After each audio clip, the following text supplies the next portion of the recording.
నమస్తే, welcome to Shri చక్ర news bulletin లో ముందుగా హెడ్లైన్స్.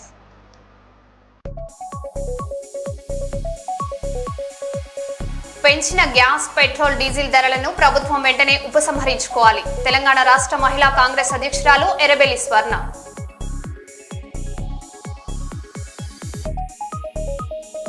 విశాఖ స్టీల్ ప్లాంట్ లో ప్రమాదంపై సీఎం చంద్రబాబు అత్యున్నత స్థాయి సమీక్ష.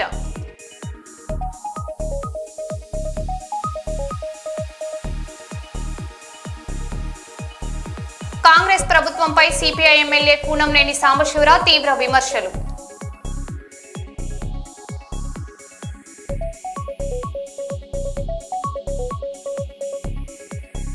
సత్యనారాయణతో సీఎం చంద్రబాబు ఆత్మీయ ముచ్చట్లు.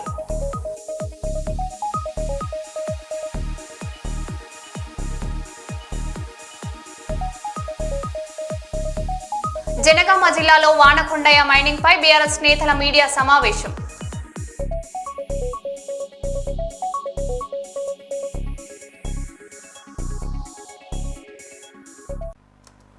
ఇక వివరాల్లోకి వెళ్తే, విశాఖ స్టీల్ ప్లాంట్లో జరిగిన ప్రమాద ఘటనపై ముఖ్యమంత్రి సమీక్ష నిర్వహించారు. మృతుల కుటుంబాలకు అండగా ఉండాలని, గాయపడిన వారికి మెరుగైన వైద్యం అందించాలని అధికారులను ఆదేశించారు. మరోవైపు ప్లాంట్ ఆర్థిక ఇబ్బందులు, ముడిసరుకు కొరతపై కార్మికుల్లో ఆందోళన వ్యక్తమవుతుంది. ఎన్నికల సమయంలో ఇచ్చిన హామీలపై ప్రతిపక్షాలు ప్రశ్నలు లేవనెత్తుతున్నాయి. కాంట్రాక్ట్ ఉద్యోగుల పరిస్థితి, ప్లాంట్ పై భవిష్యత్తుపై విశాఖ ప్రజల్లో ఆందోళన కొనసాగుతుంది. అండి, చాలా దురదృష్టకరం. ఏదైతే స్టీల్ ప్లాంట్ లో ఎప్పుడు జరగనటువంటి దగ్గర మరి యాక్సిడెంట్ జరగడం, మరి దానికి కేంద్ర మంత్రి అయినటువంటి కుమారస్వామి గారు, యూనియన్ స్టీల్ మినిస్టర్ గారు వచ్చి వాళ్ళు కాంపెన్సేషన్ అనౌన్స్ చేశారు. స్టీల్ మినిస్ట్రీ నుంచి 25 లక్షల రూపాయలు, అలాగే ప్రైమ్ మినిస్టర్ రిలీఫ్ ఫండ్ నుంచి 2 లక్షల రూపాయలు, అంటే 20 లక్షల రూపాయలతో పాటు వాళ్ళు పనిచేస్తున్నటువంటి ఆ ఈఎస్ఐ కానీ, పిఎఫ్ కానీ, ఆ స్టాట్యూటరీ బెనిఫిట్స్ ఏమున్నాయో అవన్నీ కూడా అదనంగా వస్తాయి. దీంతో పాటు చనిపోయినటువంటి వారికి, కుటుంబానికి ఎవరైతే వాళ్ళు సిఫార్సు చేస్తారో వాళ్ళకి ఒక పర్మనెంట్ ఉద్యోగం, అలాగే వాళ్ళ పిల్లలకి ఉచిత విద్య, అలాగే అకామిడేషన్ కూడా ఉచితంగా ఇస్తానని చెప్పేసి వాళ్ళు చెప్పడం జరిగింది. ఇక రేపు స్టేట్ గవర్నమెంట్ నుంచి ఏమైనా ఉన్నా సరే రేపు ముఖ్యమంత్రి గారితో మాట్లాడి మేము కొంత అమౌంట్ కూడా అనౌన్స్ చేయడం మా ప్రయత్నం చేస్తామని చెప్పి తెలియజేస్తున్నామండి. కర్నూలులోని ఆకాశ్ ఆసుపత్రి వైద్యులు అత్యంత క్లిష్టమైన ఆపరేషన్ చేసి ఓ పేషెంట్ ప్రాణాలను కాపాడారు. సి బెలంగల్ మండలం ఎనగండ్ల గ్రామానికి చెందిన గుజ్జుల నారాయణ తీవ్ర అనారోగ్యంతో ఆసుపత్రికి వచ్చారు. అబ్డామినల్ తాండ్రా థ్రాంబస్ గుర్తించి వైద్యులు శస్త్రచికిత్స చేశారు. 25 రోజుల పాటు చికిత్స, డయాలసిస్ తర్వాత పేషెంట్ పూర్తిగా కోలుకున్నట్లు వైద్యులు తెలిపారు. పేషెంట్ బంధువులు వైద్యులకు కృతజ్ఞతలు తెలిపారు.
రోజు మనం ఒక రేర్ కేసు గురించి మాట్లాడబోతున్నాం ఆకాష్ హాస్పిటల్లో. సో నా పేరు డాక్టర్ వంశీకృష్ణ, జనరల్ సర్జన్ని. సో ఈ నారాయణ అనే ఒక 41 ఇయర్స్ అతను మన హాస్పిటల్కి 15వ తేదీ మేలో వచ్చారు. సో ఆల్రెడీ దానికన్నా ముందు ఒక నెల అంతా కర్నూలు హాస్పిటల్లో తిరిగారు, తర్వాత హైదరాబాద్కి వెళ్ళారు. అన్ని పెద్ద పెద్ద హాస్పిటల్ తిరిగేసి అక్కడ ఏమీ చేయలేము, పేషెంట్ ఇంకా ఇంతే ఇంకా ఉన్నన్నాళ్ళు చూసుకోవాలా అనే సిచ్యువేషన్ నుంచి మన దగ్గరికి ప్రజెంట్ అయ్యారు. సో 15వ తేదీ వచ్చాడు. వచ్చినప్పుడు ఆల్రెడీ పాత రిపోర్ట్లు, మన రిపోర్ట్లు అన్నీ మళ్ళీ కొత్తగా చేసి చూడడం వల్ల ఏం తెలిసిందంటే, అతనికి మన బాడీలో ప్రతి అణువుకి రక్తం వెళ్ళాల. సో దాని నుంచి మెయిన్గా వచ్చేది అయోటా అని పెద్ద ఆర్టరీ ఉంటుంది అండి కడుపులో. హార్ట్ నుంచి వచ్చి మొత్తం అవుతుంది. సో అది కడుపులో ఆల్మోస్ట్ 90% అనేది బ్లాక్ అయిపోయింది. సో దానికి తోడు కాళ్ళకు వచ్చే రక్తనాళాలు కూడా 80% బ్లాక్ అయిపోయాయి. సో కడుపులో ఆ రక్తనాళం అయోటా నుంచే మన చిన్న పేగులకి పెద్ద పేగులకి అంటూ రక్తం అంటూ ప్రసరణ ఉంటుంది. సో అవి కూడా ఆల్మోస్ట్ 80 నుంచి 90% అనేది బ్లాక్ అయ్యాయి. సో దీనివల్ల ఏంటవుతుందంటే పేగులకి రక్త సరఫరణ తగ్గిపోతుంది. ఈవెన్ కిడ్నీలకు కూడా రక్త సరఫరణ తగ్గిపోతుంది. సో తను వచ్చిన సిచ్యువేషన్ మన హాస్పిటల్కి అయినప్పుడు హార్ట్ బీట్ అనేది 140 అట్లా కొట్టుకోవడము, బీపీ అనేది 80-60 రావడము. సో రక్త పరీక్షలో తెలిసింది ఏమంటే ఆల్మోస్ట్ తన కిడ్నీ పరీక్షలు క్రియాటినిన్ అంటారు, అది 8 ఉంది. ఒంటికి కూడా చాలా తక్కువగా ఉంది. సో మనము పేషెంట్కి అంతా కాంప్లికేషన్స్ ఇట్లా అన్నీ చెప్పేసి ధైర్యంతో మనం అడ్మిట్ చేసుకున్నాము. సో చేసుకొని కిడ్నీ స్పెషలిస్ట్ డాక్టర్లు చూపించేసి డయాలసిస్ చేయడము ఇవన్నీ జరిగాయి. సో చిన్నగా క్రియాటిన్ అనే అంశ తగ్గుతూ వచ్చింది. సో దాని తర్వాత పేషెంట్ కడుపు నొప్పి కూడా కొద్దిగా రక్తం బ్లాక్ అవ్వడం వల్ల మనం ఎమర్జెన్సీగా ఇంజెక్షన్స్ ఉంటాయి రక్తం పతలాగా అవ్వడానికి. ఇప్పుడు మనం ఎట్లా బ్రెయిన్ స్ట్రోక్ చూసుకుంటామో, హార్ట్ స్ట్రోక్ చూసుకుంటామో, అలానే కడుపుకి స్ట్రోక్ వచ్చినట్టు ఇది. సో రక్త సరఫరణ గట్టితనం తగ్గడానికి అంటూ మనం ఇంజెక్షన్స్ ఇస్తాము. సో ఆ ఇంజెక్షన్స్ అంటే డైలీ కంటిన్యూగా 6 గంటలకు ఒకసారి ఇంజెక్షన్ వేస్తూ రెగ్యులర్గా తర్వాత రక్తం గడ్డకడానికి టాబ్లెట్లు వాడేసి పేషెంట్ కడుపు నొప్పి తగ్గిపోయిన తర్వాత రెగ్యులర్గా చెక్ చేసుకుంటా అతని మళ్ళీ ఒక 10 రోజులు బాగున్నాడు. తర్వాత మళ్ళీ నొప్పి అనేది స్టార్ట్ అయింది. సో అప్పుడు మళ్ళీ మనం తిరిగి సిటీ స్కాన్ చేస్తాం 25వ తేదీ. ఆ రోజు తెలిసింది ఏమంటే పెద్ద పేగు ఆల్మోస్ట్ ఇంకా మోషన్కి ఒక 20 సెంటీమీటర్ల దూరంలో పగిలిపోయి ఉంది. సో మ్యాక్సిమం ఎట్లుంటుందంటే ఈ రక్త సరఫరణ తగ్గిపోవడం వల్ల అక్కడ పేగుకి రక్తం సరఫరా తగ్గిపోయి హోల్ అయిపోయింది, రంధ్రం ఫామ్ అయిపోయింది. సో ఏమైతే తినేదంతా కడుపులోకి చేరుతుంది బయటికి సరిగ్గా లేకుండా. సో ఆ టైంలో ధైర్యం చేసేసి ఆపరేషన్ చేస్తాం, కడుపు కోత ఆపరేషన్ చేసేసి మొత్తం చిన్న పేగులు అన్నీ బాగున్నాయండి. పెద్ద పేగు ఒక్కటి కొద్దిగా బొక్కపడి ఉంది. దాన్ని చుట్టుపక్కల అంతా అతుకులు ఎక్కువ ఉండడం వల్ల మనం చేసేది ఏముండదు. సో మనం డైవర్షన్ చేస్తాం, అంటే దాన్ని డైవర్ట్ చేసేసి బయటికి తీసుకొచ్చాము. సో ఇప్పుడు పేషెంట్ హార్ట్ బీట్ అన్ని నార్మల్గా ఉన్నాయి, క్రియాటిన్ లెవెల్స్ కూడా అన్ని నార్మల్గా ఉన్నాయి. సో ఇప్పుడు పేషెంట్ ఆల్మోస్ట్ డిశ్చార్జ్ చేసుకోవడానికి సిచ్యువేషన్ ఉన్నాము. తర్వాత ఈ థ్రాంబస్ ఏదైతే మెయిన్ ఆర్టరీలో అయోటాలో థ్రాంబస్ ఫామ్ అయిందో దాన్ని అంతా సకాలంలో ఎఫ్ఆర్ఎన్ ట్రీట్మెంట్ పెట్టి ఈ పేషెంట్కి దాదాపు ఒక 20-25 days మా intensive team and surgeon team, medical management, physician అందరూ సరైన వైద్యం అందించి ఈరోజు ఈ పేషెంట్ డిశ్చార్జ్ అవుతున్నాయంటే ఇది కర్నూలులో ఉన్న అత్యాధునిక సౌకర్యాలు ఉన్న హాస్పిటల్. ఇక డయాలసిస్ అన్ని చేస్తున్నాము. ఇందరూ కష్టపడి ఈ పేషెంట్ సక్సెస్ఫుల్గా ఈరోజు డిశ్చార్జ్ చేస్తున్నాం. Thank you. నా భర్త పేరు నారాయణ సార్. కర్నూలు అయిపోయాను. హైదరాబాద్ తిరిగి వచ్చిన మన భర్తను బతకడు అని చెప్పినారు. ఈ హాస్పిటల్కి వచ్చినాక డాక్టర్లు మంచి ట్రీట్మెంట్ ఇచ్చినారు. నా భర్తని దేవుని రకాలు చూసుకున్నారు నా సార్. కాదు ఇంకా ఏంటనే సార్ నాకు ఏం కాదు. ఎనగండ్ల సార్, వెలగాలి మండలం. 25 రోజులు ఉన్నాం సార్. కడుపు నొప్పి కిడ్నీ వంటికి రాక సమస్య బాధపడుతుంది. అన్నం తినక ఇవల్ల నొప్పితో బాధతో ఉన్నాం. ఒక 2 నెలలు 3 నెలలు అవుతుంది సార్. తిరిగినాం సార్, ఎంత ఆసుపత్రి తిరిగినా మాతో కాదు. ఇంతే ఈయన పరిస్థితి చాలా కఠినంగా ఉంది అని చెప్పినారు, బతకడని చెప్పినారు. హైదరాబాద్ పోయి వచ్చినాం సార్. హైదరాబాద్ పోయి వచ్చినా కూడా బతకడని చెప్పినారు. ఇప్పుడు బాగుంది సార్. సార్ వాళ్ళు బాగా చూసుకుంటున్నారు సార్. వాళ్ళు సార్ వాళ్ళు కాదు, నాకు దేవుళ్ళు. ఇవాళ డిశ్చార్జ్ అవుతున్నాం సార్. నా పేరు కావట్లమ్మ. 300 రూపాయల విలువైన బీర్తో ఓ వ్యక్తి ముఖం కడుక్కుంటున్న వీడియో సోషల్ మీడియాలో వైరల్ గా మారింది. బార్ ముందు జరిగిన ఈ వింత ఘటన నెటిజన్లను ఆశ్చర్యానికి గురిచేస్తుంది. వీడియోలో బీర్ బాటిల్తో చేతులు ముఖం కడుక్కున్నట్లు కనిపించడంతో విభిన్న స్పందనలు వ్యక్తమవుతున్నాయి.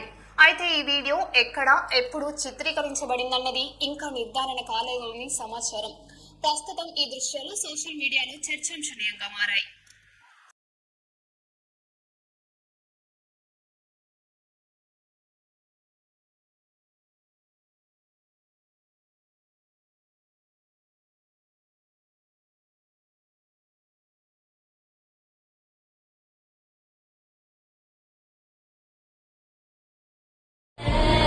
సోషల్ మీడియాలో ఓ రోడ్డు ప్రమాదానికి సంబంధించిన సీసీటీవీ వీడియో వైరల్ గా మారింది. బైక్ పై వెళ్తున్న వ్యక్తి అదుపు తప్పి కింద పడిపోగా ఆ బైక్ మాత్రం ఆగకుండా ముందుకు దూసుకెళ్లింది. రోడ్డు పక్కన ఉన్న గోడను బలంగా ఢీకొట్టడంతో బైక్ గాల్లోకి ఎగిరినట్లు దృశ్యాలు రికార్డయ్యాయి. ప్రమాద సమయంలో ఓ పాదాచారి త్రుటిలో తప్పించుకున్నట్లు తెలుస్తుంది. ఈ ఘటన అతివేగం ఎంతో ప్రమాదకరమని మరోసారి చూపించింది.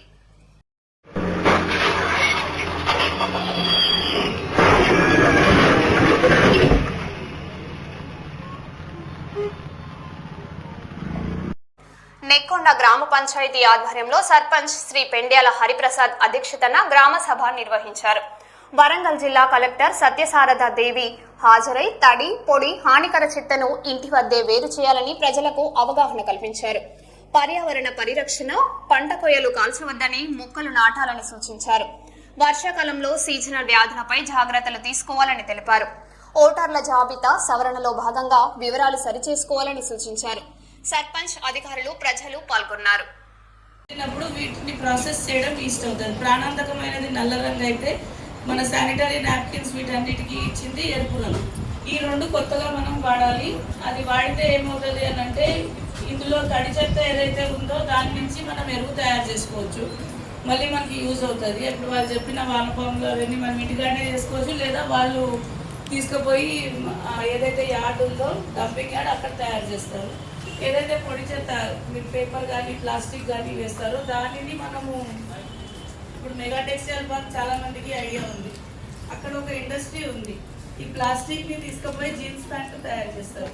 దాని నుంచి దారం తయారు చేసి జీన్స్ ప్యాంట్లు వస్తాయి. మనం వేసుకునే బట్టలు కూడా ప్లాస్టిక్ నుంచి వచ్చే టెక్నాలజీ ఇప్పుడు ఉంది. సో ప్రతి పదార్థము ఎక్కడ వేస్ట్ అనేది ఉండదు. అది మనం అనుకుంటాం మనకు అవసరం లేదు కాబట్టి వేస్ట్ అది, కానీ ప్రతిదీ మనకి ఉపయోగపడేదే ఉండదు. దాన్ని ఎలాగ మనం విడగొట్టి వాడతాము అనేదే పాయింట్.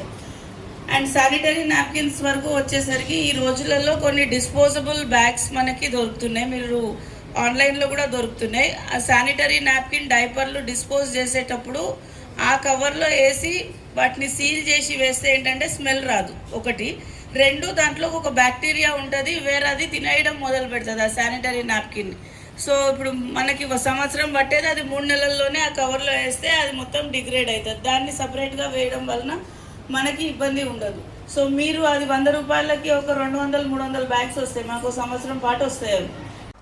సింగరేణి సంస్థ అప్పుల ఊబిలో కూరుకుపోయిందని, స్కామ్ పేరుతో మరింత నష్టపరుస్తున్నారని, దీంతో సంస్థ భవిష్యత్తు ఆగమ్య గోచరంగా మారిందని, ఏది ఏమైనా అంతిమంగా నష్టపోయేది సింగరేణి కార్మికులని రాష్ట్ర మాజీ మంత్రి BRS deputy floor leader Thanneeru Harish Rao అన్నారు.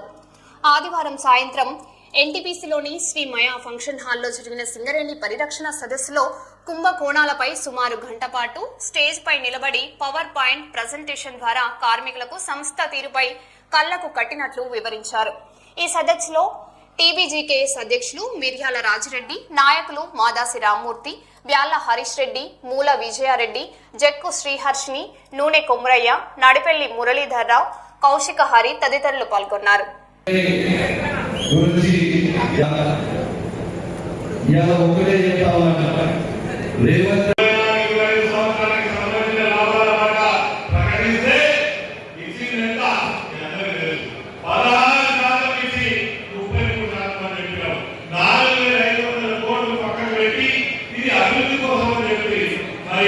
ఈ 2 సంవత్సరాలలో మీరు చేసినటువంటి అభివృద్ధిని కొత్తగా ఎక్కడ తీసుకొచ్చిండ్రు, కొత్త ఓపెన్ క్లాస్ ఎక్కడ తీసుకొచ్చిండ్రు, ఉన్నాయి గనులను మూసేసే ప్రయత్నం చేస్తున్నారు తప్ప మీరు ఆ 4,500 కోట్లు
గొప్ప పాలన చేసినటువంటి సందర్భాన్ని మనమందరం కూడా ఇలా గుర్తు చేసుకుంటూ ఉన్నాం.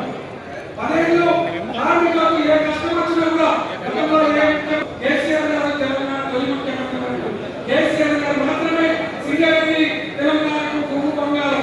ఈ సింగరేణిలో ఉన్నటువంటి ప్రతి కార్మికుడు మా ముఖ్య నాయకుడు, మా నాయకుడు, మా కార్యకర్త వాళ్ళందరూ కూడా సమస్యలు ఏ సమస్య ఉంటుందని ప్రతి సమస్యలు కూడా ఇక్కడ నుండి పరిష్కారం చేసినటువంటి నాయకులు కేసీఆర్ గారు. తెలంగాణ రాష్ట్రంలో సింగరేణి సస్యశ్యామలంగా ముందు పోతున్నటువంటి సందర్భంలో దుర్మార్గమైనటువంటి మోసపు మాటలతోని రేపంచపు ప్రచారాలతోని ఈ యొక్క ప్రభుత్వం కాంగ్రెస్ ప్రభుత్వం ఏర్పడిన తర్వాత ఈ యొక్క కాంగ్రెస్ లో నాయకులందరూ కూడా ఈ యొక్క మొక్కుబాయిలలో మొత్తం నాయకుల రాజకీయ ప్రమాణం ఎక్కువైపోయింది. ప్రతి కార్మికుడు కూడా ఇబ్బందితో పడుతున్నటువంటి పరిస్థితి.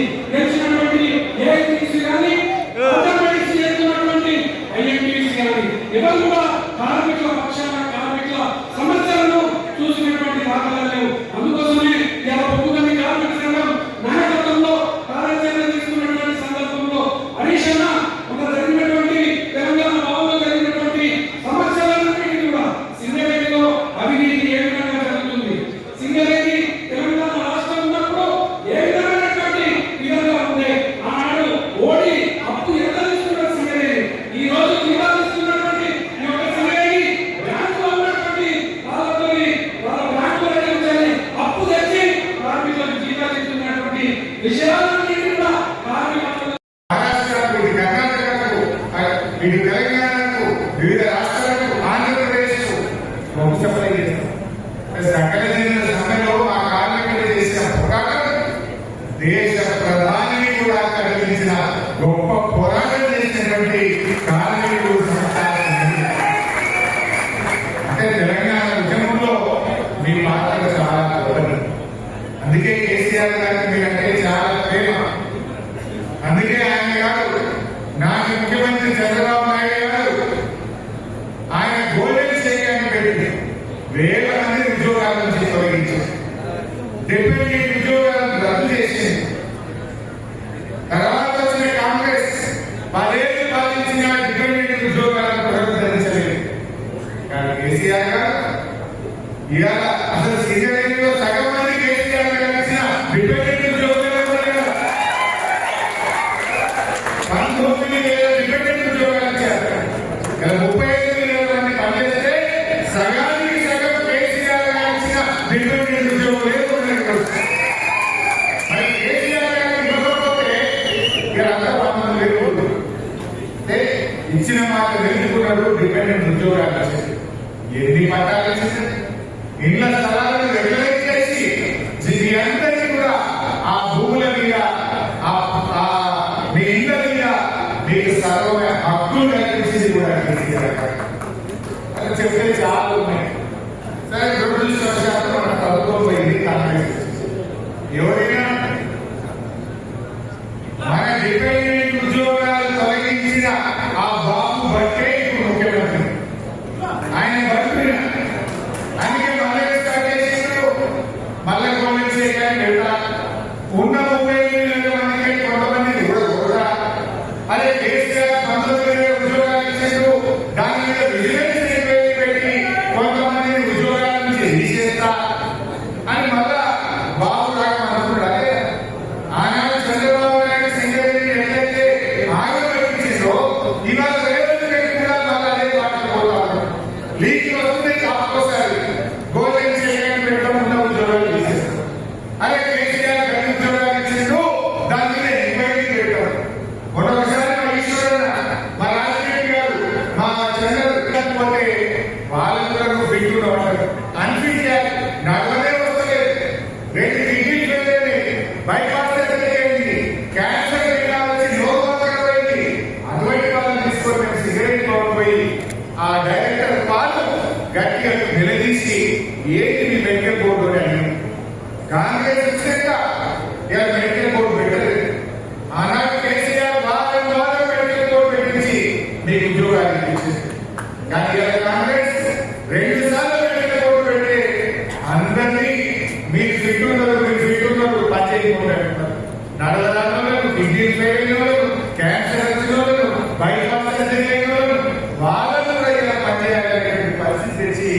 ఇలా కార్మికుల ఆశల మీద నీళ్లు జరిగింది ఇలా కాంగ్రెస్ చివరికి సింగరేణికి ఉపకూలే పరిస్థితి ఏర్పడతా మరి కార్మికులాగా మేల్కొనండి.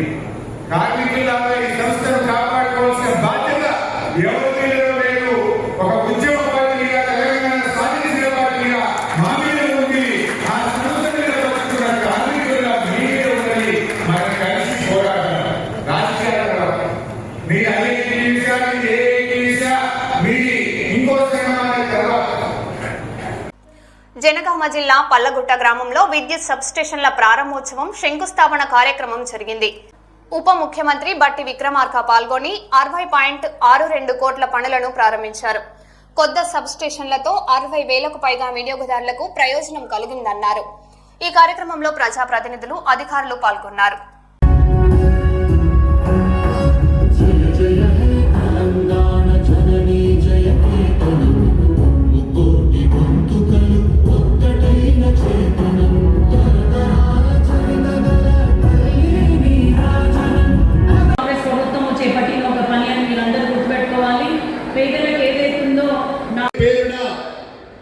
ఈ బహిరంగ సభను జయప్రదం చేయడానికి వివిధ గ్రామాల నుంచి విచ్చేసిన మా సోదరులకు ప్రత్యేకించి మా మీడియా ప్రతినిధులందరికీ కూడా పేరు పేరున నా హృదయపూర్వకమైన నమస్కారాలు తెలియజేస్తున్నాను. చాలా సంతోషంగా ఉంది. మండు టెండలో ఇంత పెద్ద సంఖ్యలో తరలి వచ్చారు. మిమ్మల్ని అందరినీ చూసిన తర్వాత సూర్యుడు కూడా మబ్బుల చాటుకు వెళ్ళిండు. ఎందుకంటే మీకు చల్లటి ఆహ్లాదకరమైన వాతావరణం ఇవ్వాలని చెప్పి ఆ సూర్యుడు కూడా భావించాడేమో ప్రస్తుతం చల్లగా ఉంది అని చెప్పి నేను ఈ సందర్భంగా సవినీయంగా తెలియజేస్తున్నా. ఈరోజు మన స్టేషన్ కంట్రోల్ నియోజకవర్గంలో దాదాపు 60,62 లక్షల రూపాయలతో 7 సబ్స్టేషన్లను 4 ప్రారంభోత్సవం చేసుకున్నాం. 3 శంకుస్థాపన చేస్తున్నాం. ప్రధానంగా ఇవాళ లింగంపల్లిలో 33/11 kV సబ్స్టేషన్కి ప్రారంభోత్సవం చేసుకున్నాం. నర్సల్లో 33/11 kV సబ్స్టేషన్ ప్రారంభోత్సవం చేసుకున్నాం. పల్లగుట్టలో కూడా 33/11 kV సబ్స్టేషన్ ప్రారంభోత్సవం చేసుకున్నాం, శంకుస్థాపన చేసుకున్నాం. ఇక పీచరలో 132/33 kV సబ్స్టేషన్ నిర్మాణం పూర్తి అయింది. దాన్ని ఈరోజు మనం ప్రారంభోత్సవం చేసుకున్నాం. చిల్పూర్ మండలం కొండాపూర్లో 33/11 kV సబ్స్టేషన్ పూర్తి అయింది. దాన్ని ఇనాగరేషన్ చేస్తున్నాం. అదేవిధంగా జబ్బరగఢ్ మండలం సాగరంలో 33/11 kV సబ్స్టేషన్ ఈరోజు పూర్తి అయింది, మనం ప్రారంభోత్సవం చేస్తున్నాం. రఘునాథపల్లి మండలం కుర్చపల్లిలో కూడా ఈరోజు 33/11 kV సబ్స్టేషన్ను మనం నిర్మాణం పూర్తి చేస్తున్నాం, ప్రారంభోత్సవం చేస్తున్నాం. బహుశా ఒక్క నియోజకవర్గంలో ఒకే రోజు మన పెద్దలు మల్లు బట్టి విక్రమార్క చేతుల మీదుగా 60,62 లక్షల రూపాయల అభివృద్ధి పనులకు ప్రారంభోత్సవాలు శంకుస్థాపన చేసుకోవడం చాలా సంతోషకరమైన విషయం. అందుకు మా నియోజకవర్గ ప్రజలందరి తరఫున, మా రైతుల తరఫున మీకు ప్రత్యేకమైన ధన్యవాదాలు తెలుపుకుంటున్నాం. జయశంకర్ జిల్లా చిట్యాల మండలం అందకుతండ గ్రామంలో ఎమ్మెల్యే గండ్ర సత్యనారాయణరావు గ్రామ సభలో పాల్గొన్నారు. తాగునీరు, రోడ్లు, డ్రైనేజీ సమస్యలు పరిష్కరిస్తామని తెలిపారు. మహిళా సంఘం, అంగన్వాడీ భవనాలకు కృషి చేస్తామని హామీ ఇచ్చారు. రైతులు పంట అవశేషాలు కాల్చవద్దని సూచించారు. గ్రామ అభివృద్ధికి అన్ని చర్యలు తీసుకుంటామని తెలిపారు. చెప్పాలని పిల్లలను కూడా చేర్పించేసి జూన్ 12వ తారీఖు నాడు పుస్తకాలు ఇచ్చి, మీకు నోట్ బుక్స్ ఇచ్చి, అదేవిధంగా విద్యా కమిటీ చైర్మన్లకు కూడా ఆడబిడ్డలను పెట్టి స్కూల్ ఏమన్నా రిపేర్ ఉంటే రిపేర్ చేయించి, డోర్స్, విండోస్, వాష్రూమ్స్ చేయించి మీకు ప్రాధాన్యత ఇవ్వడం జరుగుతుంది. అదేవిధంగా ఆ స్కూళ్ళల్లో మనం ప్రభుత్వ స్కూళ్ళల్లో చేర్పి ఇవ్వాలి. హాస్టల్లో వేస్తే ఉపయోగం ఉండదు. మీరు డబ్బులు ఇచ్చి గురుకుల ప్రైవేటు హాస్టల్లో వేస్తే కనుక ఈరోజు ప్రభుత్వ పాఠశాలలను కూడా ముఖ్యమంత్రి గారు 198 మోడల్ స్కూల్స్ ఉన్నాయి ఈ రాష్ట్రంలో. మన నియోజకవర్గంలో 4-5 ఉన్నాయి మోడల్ స్కూల్స్. ఆ 4 స్కూళ్ళు ప్లస్ ఒకటి నియోజకవర్గానికి ఒకటి ఇచ్చి, నర్సరీ నుంచి ప్రీ ప్రైమరీ నుంచి బ్రేక్ఫాస్ట్ పెట్టి, మధ్యాహ్నము భోజనం పెట్టి, మీ ఇంటికే బండి వెహికల్ బస్సు పంపించి తీసుకొచ్చి ఇక్కడ టిఫిన్ పెట్టి మధ్యాహ్నం భోజనం పెట్టి సాయంత్రం మీ ఇంటికాడ పడగొట్టుకునే విధంగా సెమీ రెసిడెన్షియల్ ను కూడా చేయబోతుంది ప్రభుత్వం అనే సందర్భంగా మీకు తెలియజేస్తున్నా. దీన్ని అందరూ కూడా మీరు సద్వినియోగం చేసుకుని ప్రభుత్వ పాఠశాలలో పిల్లలను చేర్పియండి. ప్రైవేట్ హాస్టళ్లలో రెడ్డి గారు జిల్లా కలెక్టర్లకు ఆదేశాలు ఇవ్వడం జరిగింది.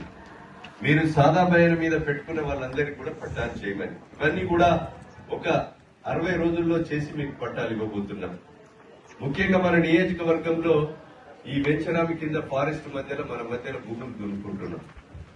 వాటర్ లేక మీకు పట్టాలు రాక ఇబ్బంది పడుతుంటే చాలా గ్రామాలు వరికోల్పల్లి, కుమ్మరపల్లి, ఏదైతే పిల్లలు ఉన్నత చదువులు చదవాలి, మంచి ప్రయోజకులు కావాలని తల్లిదండ్రులు కోరుకుంటారు.